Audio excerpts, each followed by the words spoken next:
Tonight, campaign commotion hits the lead contenders with 2 weeks to Election Day.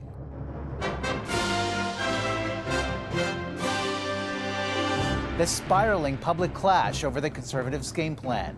Sometimes the truth hurts. And the buttons blunder, why the Liberal leader is apologizing. Unacceptable, cannot happen again. Also, the state of the race, days before the debate face-off. What are the new pitches from parties vying for votes? The biggest crime crackdown in Canadian history. Made in Canada defense procurement approach.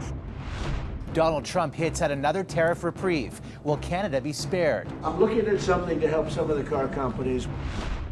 What researchers are revealing about the brain of a former Stanley Cup champion. And scripting history on the edge of space. 1, 2, 3, taking up space! Woo! The gravity-defying feat by an all-female crew. And welcome back to Earth.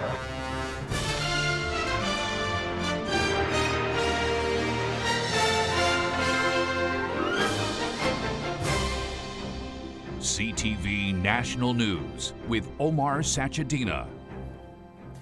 Good evening. Election Day is now exactly 14 days away, and in this final push, party leaders tried to keep the focus on themes they wanted to talk about: defense, crime, and healthcare. Pledges we'll get to in just a moment. But at least for the frontrunners, there were incidents that partly took them off message. Mark Carney apologizing today for the actions of some Liberal Party staffers who planted politically charged buttons at a conference run by a Conservative organization. This is totally unacceptable, to be absolutely clear. And I, on behalf of my campaign, I was unaware of this behavior, but on behalf of my campaign, I apologize for it unreservedly. One button read, "Stop the steal," the protest cry for those refusing to believe Donald Trump lost the 2020 election. Another had a bar through the name of Pierre Poilievre's campaign director, Jenny Byrne, with Corey Teneyck's name underneath. Teneyck ran Ontario Premier Doug Ford's campaign and has faced a backlash over his public criticism of Poilievre's campaign. Today, Doug Ford came to his defense and took his own jab. He's tough as nails, but he's the best campaign manager in the country, and to be very frank, if Corey was running that campaign, I don't think Mr. Poilievre would be in the position he's in right now. But it's still a lot of time left.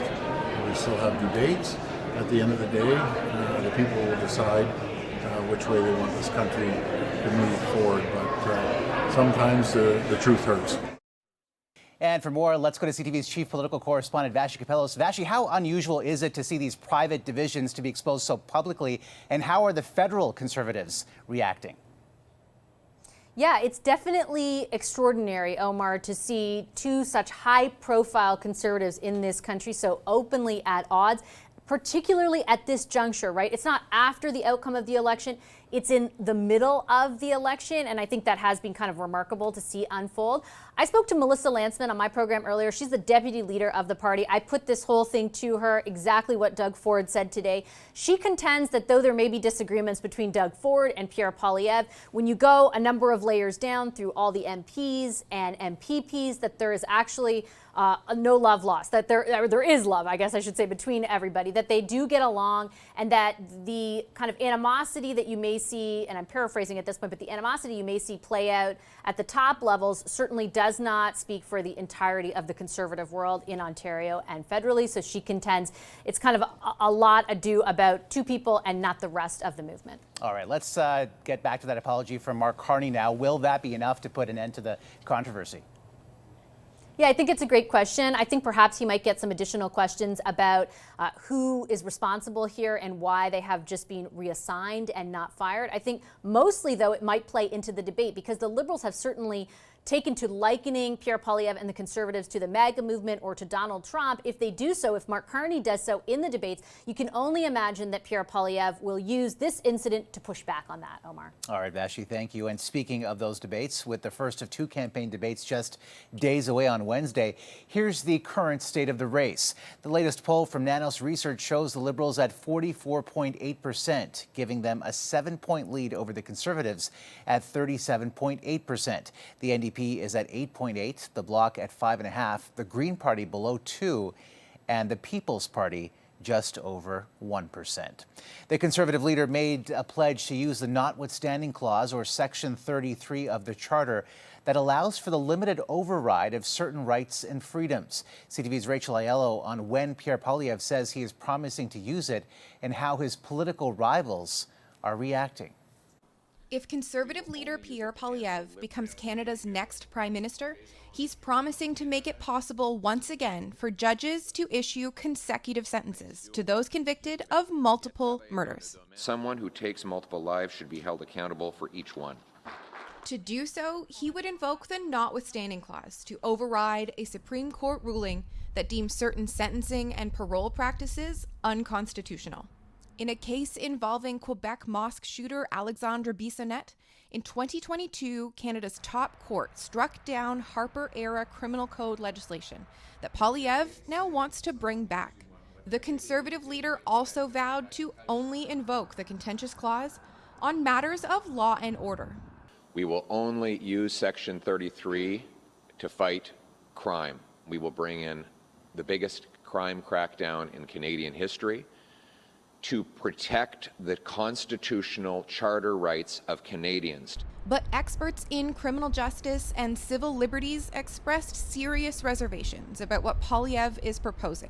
The politicization of this clause, using it in a manner where it's wholly unnecessary, that starts a slippery slope where, the next use and the next use chips away at those basic freedoms that we have.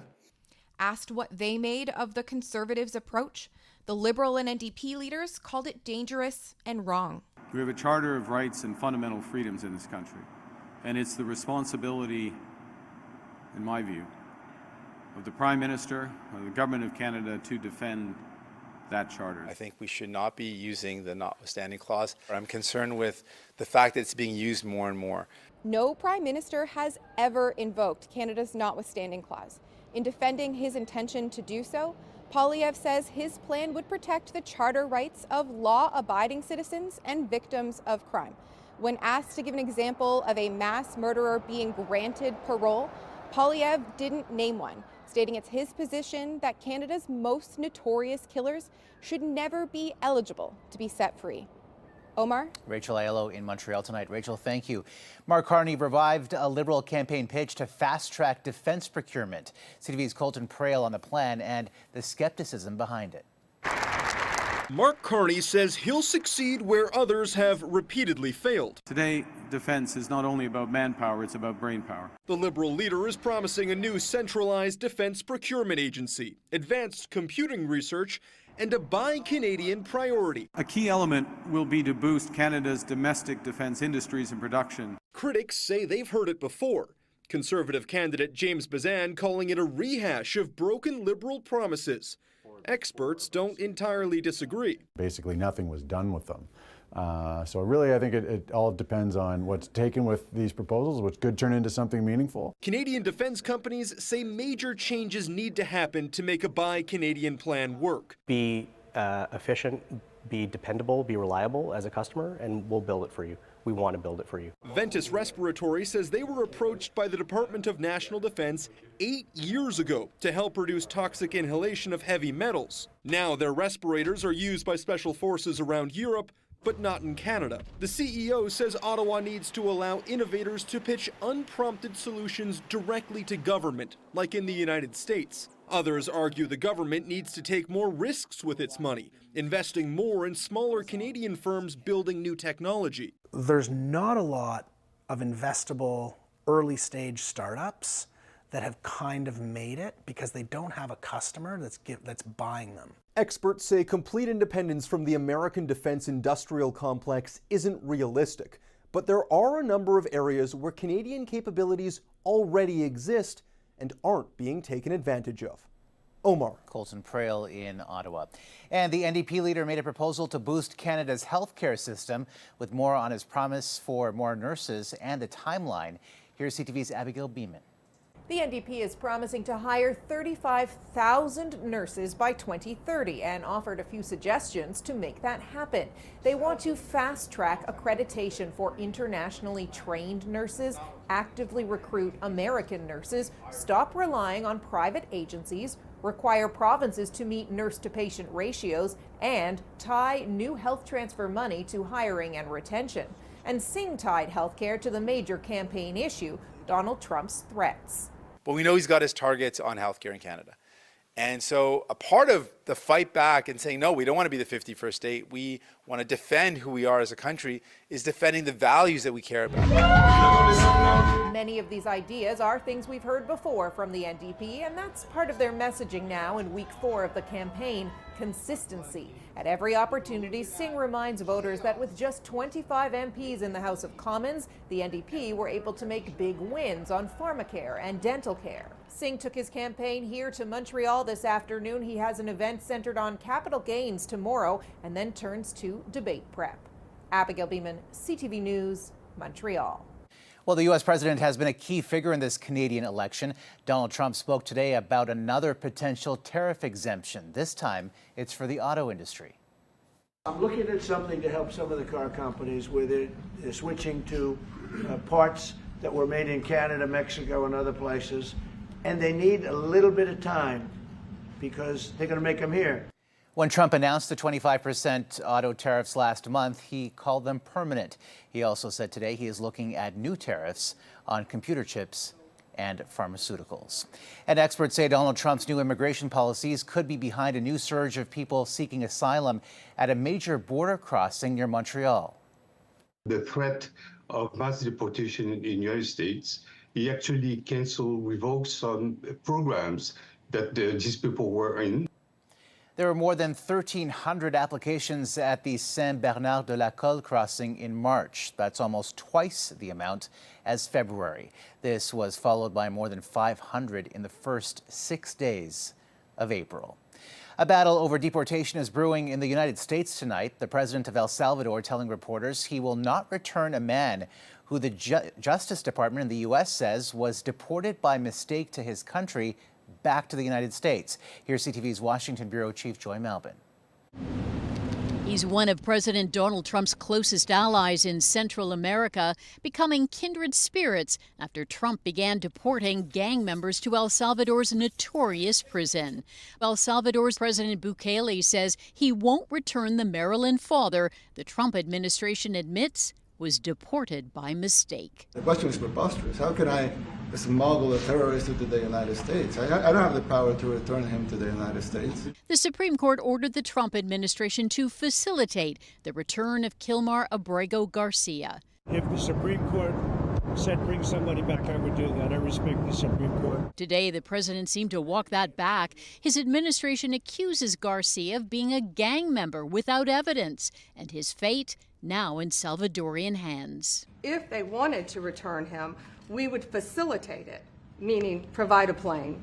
The foreign policy of the United States is conducted by the President of the United States, not by a court. Just outside the White House, protesters demanded Garcia's release.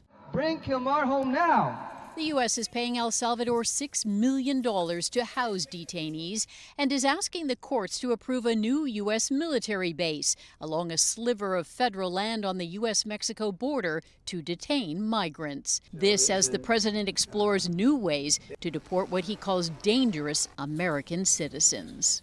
We also have homegrown criminals that push people into subways, that hit elderly ladies on the back of the head with a baseball bat. Absolute monsters.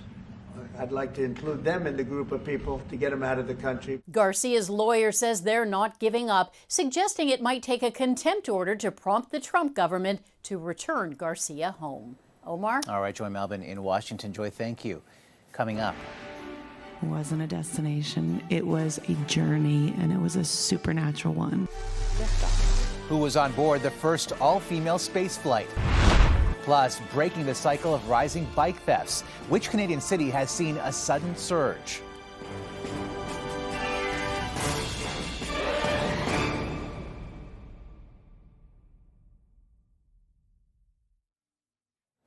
An out-of-this-world site featuring a star-studded crew launched into space and into the record books. Here's CTV's John Venevali Rao on who was aboard the high-profile adventure. And here we go. Never before has the world seen a group of only women climb into a capsule. 2, 1, ignition. And blast off, headed to just past the edge of space. Liftoff. This, the historic scene. New Shepard has cleared the tower. As a fully autonomous Blue Origin rocket roared skyward. On board 6 women, including journalist Gayle King, pop star Katy Perry, and Lauren Sanchez, the fiancée of Blue Origin founder Jeff Bezos. Mach 1, vehicle is supersonic. A flight that lasted nearly 11 minutes. Taking up space! From their capsule, the women could see the Earth below. Katy Perry brought a daisy, which is the name of her daughter. Oh, the moon! You guys, I will have to tell you, look at the moon. And they all experienced the joy of weightlessness. They are cruising back home. The capsule then parachuting safely back down to Earth. And as they emerged, Katy Perry kissed the ground, as did King. The crew hopes their trip will inspire other women. This wasn't a ride, wasn't a destination. It was a journey, and it was a supernatural one. Of the more than 700 people who've gone to space, only about 15% have been women, though the flight had its critics. Is it historic that you guys are going on a ride? I mean, I think it's a bit over the top. A mission that is another milestone for private space flight, and an experience Perry says she plans to write a song about. John Venevali Rao, CTV News, Toronto. And more history was made today, this time in the Ontario legislature. Donna Skelly was elected as the province's first female speaker. The former journalist was greeted with applause from both sides of the chamber and was seen sharing an emotional moment with the only other candidate for the position, Jennifer French. Still ahead, the devastating discovery inside the brain of a former Stanley Cup champion.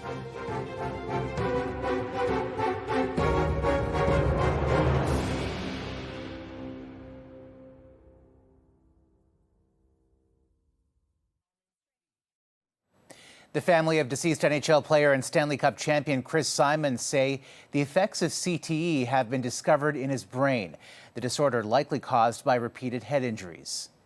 Simon was known as one of the toughest enforcers of his era and took his own life last March. He was 52 years old. Following his death, his family donated his brain to be studied by the Boston University CTE Center. According to a statement from Simon's family, the former player was diagnosed with stage 3 CTE. Stage 4 is the most severe. In the statement, the family described the struggles Simon endured due to the illness. The Blue Jays have officially inked Vladimir Guerrero Jr. to a team record 14-year, $500 million contract. The city of Toronto and all the fans, thank you for the love and the support. Thank God we did it, and I'm going to be Blue Jay forever. After signing the historic contract, Guerrero thanked the Blue Jays for believing in him. Speaking about the fans, the 26-year-old superstar talked about his connection to Canada, saying, "When a country gives you love, you got to give it back." Well, you know who's out with the digits on his back of 93. Goes after it now. He's in. He scores! Oh, my! Demidov! And a dazzling pro debut for NHL rookie phenom Ivan Demidov. He sent the Montreal Canadiens fan base into a frenzy with his first career goal in the Big Show, part of a 2-point performance. As cyclists pump their tires and prepare for the season, police in one Canadian city are warning them to be alert not during but after a ride. CTV's Paul Hollingsworth on the urgent plea. Riding a bike remains a popular mode of transportation across Canada. There are more bike lanes, the population is younger, there are more people riding, and so, bikes are something that's happening. Bike theft is also climbing. Thieves appear to be taking advantage of what police call a crime of opportunity. With the growing city, people are using their bike as their main mode of transportation now. constantly seeing people on their bikes, even during the winter time. Toronto is leading all Canadian cities with almost 3,000 stolen bikes reported. In Halifax, the numbers are much lower, but they almost doubled in 1 year. According to police, it's causing a major inconvenience, and they're urging people to be on the alert for possible theft. It is their mode of transportation, not just for activities on the weekend, but to and from work. Police also say bike owners should have pictures and the serial number of their bike on hand at all times. They suggest logging that information with a bike registry. They can register their bike on the 529 garage program, which will assist us in getting their bike back to them. The owner of this shop has heard reports of a recent jump in stolen bikes. Theft is up for a lot of different stuff. Andrew Feenstra tells his customers when they make a purchase, protect their investment. Get a proper lock, one that's hard to break and things like that, and then lock it up in a good spot, well lit, lots of people moving around. Feenstra says it's best to store bikes locked indoors to avoid theft. Paul Hollingsworth, CTV News, Halifax. Still ahead. Something like sea level rise and how do we adapt for a changing climate, how do we prepare for that is really, really important. Why climate is an especially important issue for one Canadian city.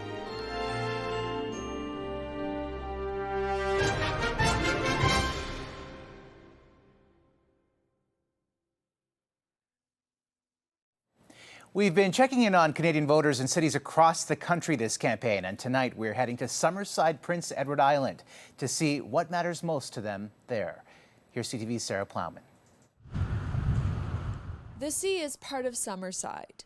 With 17,000 people, it can feel like a town, but it's PEI's second largest city and a hub for this region. To find voters, we headed to the Community Sports Hub. What matters most to you this election?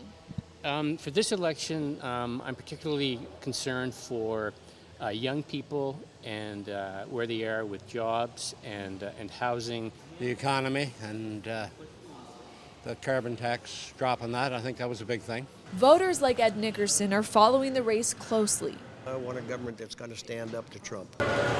Others want change 20 minutes from here. To leave the island, drivers must pay a $50 toll at the Confederation Bridge. Reducing the bridge toll or getting rid of it, I think, would be good for islanders. The mayor points out how municipalities continue to face new challenges, things like housing, homelessness, but also here on the ocean, a key issue is climate adaptation.